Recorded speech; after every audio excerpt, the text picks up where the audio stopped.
یا ایھا الذین آمنوا لا ترفعوا اصواتکم فوق صوت النبی.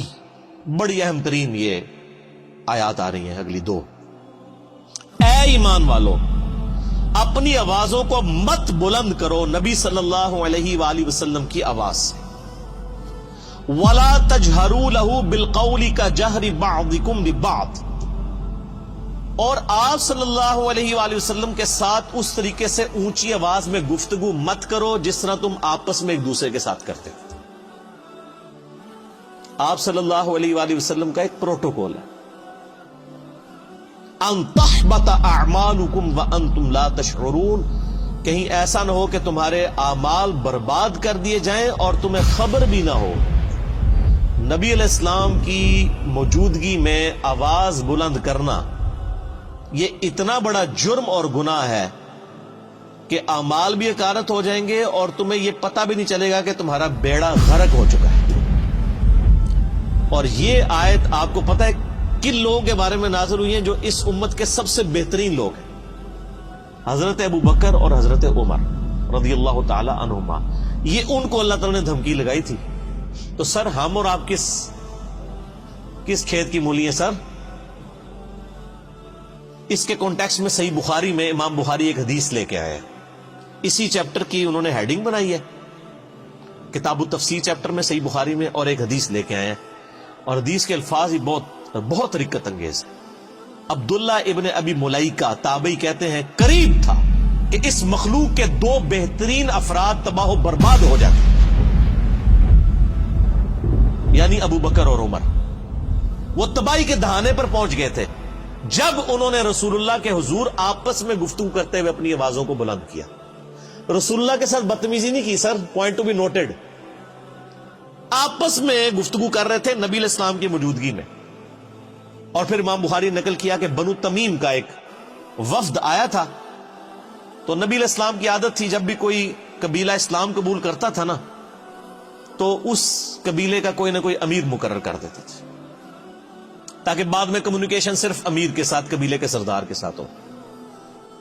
تو حضرت عمر کا مشورہ تھا کہ ایک شخص تھا اقرا، اس کو امیر مقرر کیا.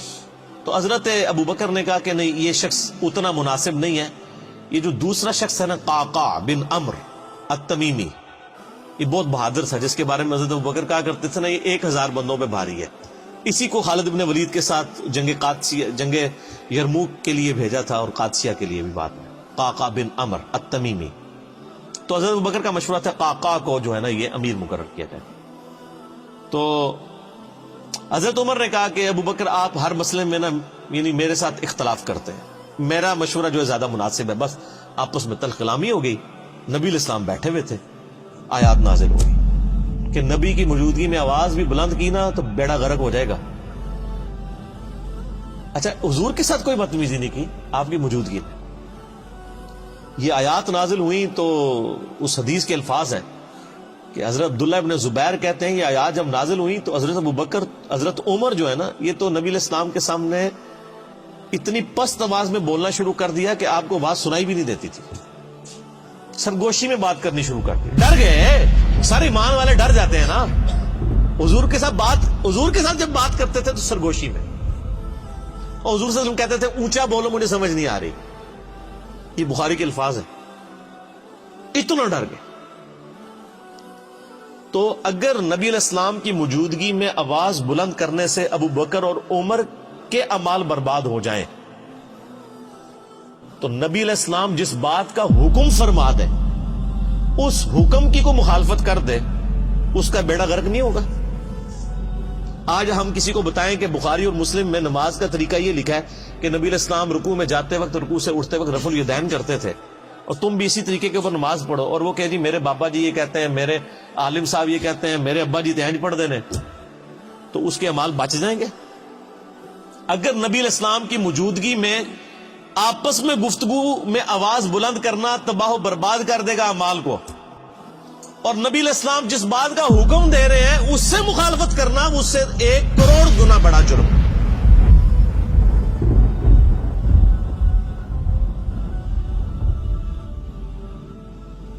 ایک چیز آپ نے حکم فرما دی، اس سے مخالفت کرنا دین میں یعنی جتنی بھی چیزیں وہ اس سے بڑا جرم ہے. اس کے اندر امپلائڈ ہے یہ چیز. یہ نہ سمجھے کہ یہ حضرت ابوبکر عمر کے لیے اور آج جناب ہماری تو خیر ہے جو مرضی کرتے رہے, ہم نے کون سا حضور کے پاس جا کے بیٹھنا ہے کہ ہماری آواز بلند ہوگی. اسی آیت کے تحت تمام محدثین اور مفسرین لکھتے آئے کہ نبی علیہ السلام کی وفات کے بعد بھی قبر رسول کے اوپر آواز بلند کرنا اسی طریقے سے گستاخی ہے جس طرح کہ اس زمانے میں نبی علیہ السلام کی موجودگی میں.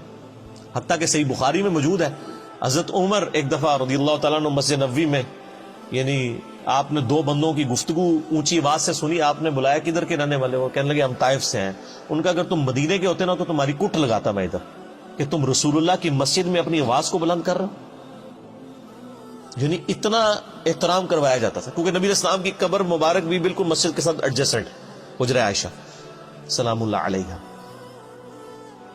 اسی لیے تمام مفسرین ایون ابن کثیر کو اٹھا کے دیکھیں, اسی آیت کے تحت انہوں نے لکھا ہے کہ یہ نہ سمجھے کوئی کہ نبی علیہ السلام جب تک دنیا میں موجود ہے, نہیں, آج بھی قبر رسول پہ کوئی شخص اپنی آواز بلند نہیں کر سکتا.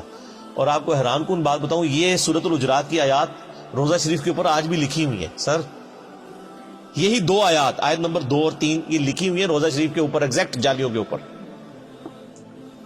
جب حضرت ابوبکر عمر نے نبی علیہ السلام کے بارے میں اتنی احتیاط شروع کر دی نا, تو پھر اگلی آیات بھی نازل ہو گئی. ان الذین یغضون اصواتهم عند رسول اللہ, بے شک وہ لوگ جو اپنی آوازوں کو دھیما رکھتے ہیں رسول اللہ کی بارگاہ میں.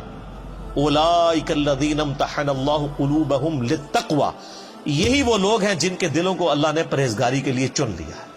یعنی پرہیزگاری کا کرائٹیریا ہے تعظیم رسول صلی اللہ علیہ وآلہ وسلم.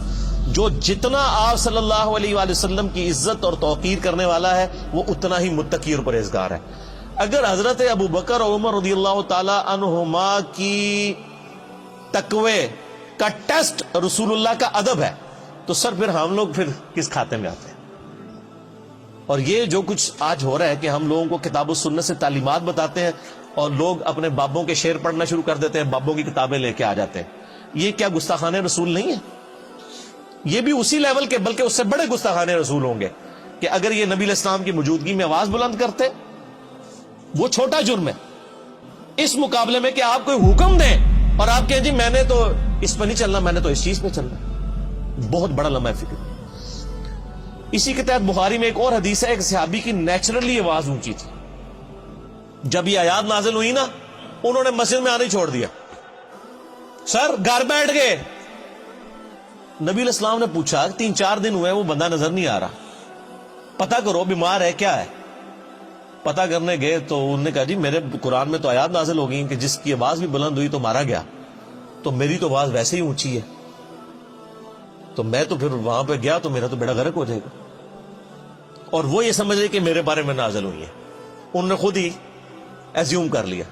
نبی علیہ السلام نے پھر پیغام بھجوایا کہ وہ مومن ہے, اس کی آواز نیچرل اونچی ہے, اس کو تیرے بارے میں مسئلہ کوئی نہیں ہے. یعنی ان کی نیچرل آواز تھی تو ان کو بینیفٹ آف ڈاؤٹ دیا گیا, یہ اونچا بولتے ہیں وہ علیحدہ معاملہ ہے. یہ ان لوگوں کے بارے میں یعنی کہ آپ اسلام کی موجودگی میں جو جان بوجھ کے کوئی جھگڑا کر کے آواز بلند کرے, اس طرح کی صورت ہے. ویسے اگر کوئی بولنے میں ویسے جس کی آواز بلند ہے تو اس کو بینیفٹ آف ڈاؤٹ دیا گیا, یعنی یہی دین فطرت ہے نا.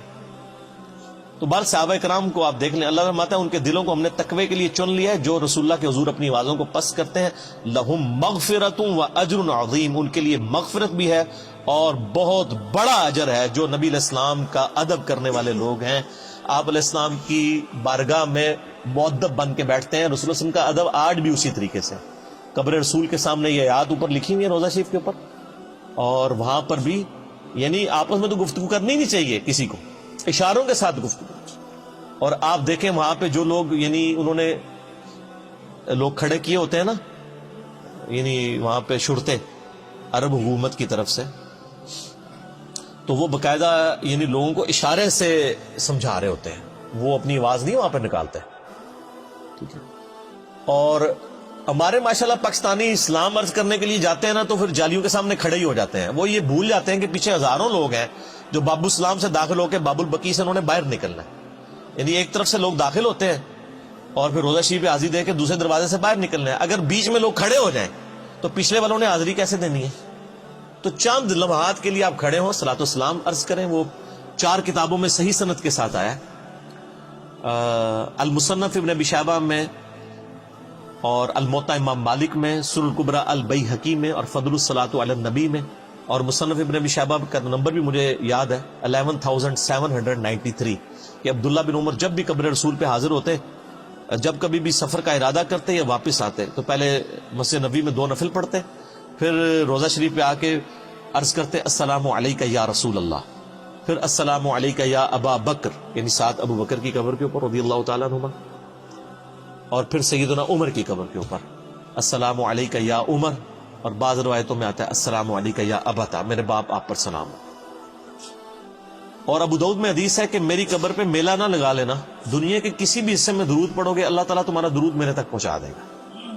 تو درود پڑھنے کے لیے بھی وہاں پہ میلہ نہیں لگایا جا سکتا، وہ لوگ پورا جناب وہ صلاۃ و سلام شروع ہوتے ہیں، پھر وہ آدھا گھنٹہ کھڑے رہتے ہیں، پھر سیلفیاں بنا رہے ہوتے ہیں، پھر ویڈیو ریکارڈ کر رہے ہوتے ہیں اور سمجھ رہے ہوتے ہیں کہ نیکی کا کام کر رہے ہیں۔ نبی علیہ السلام فرمایا کہ درود و اسلام کے لیے بھی میری قبر پہ میلہ نہیں لگانا، یعنی سب سے بہترین کام روضہ شریف پہ کیا ہو سکتا ہے؟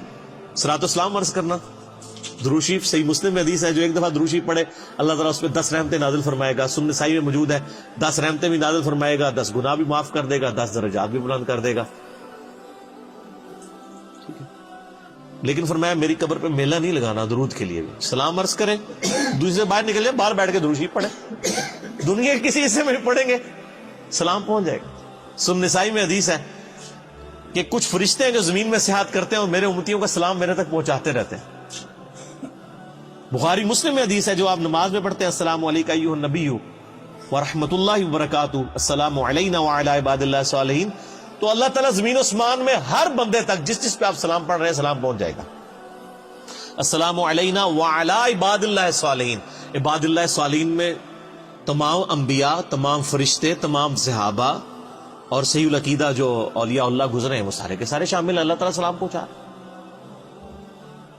بہرحال یہ ایک ڈیٹیل طرف ٹاپک ہے میرا، درود شریف پہ مسئلہ نمبر 56 آپ ڈیٹیل کے ساتھ 2 گھنٹے کا دیکھ لیں، اس میں میں نے کئی ایک احکامات اور بھی بتائے۔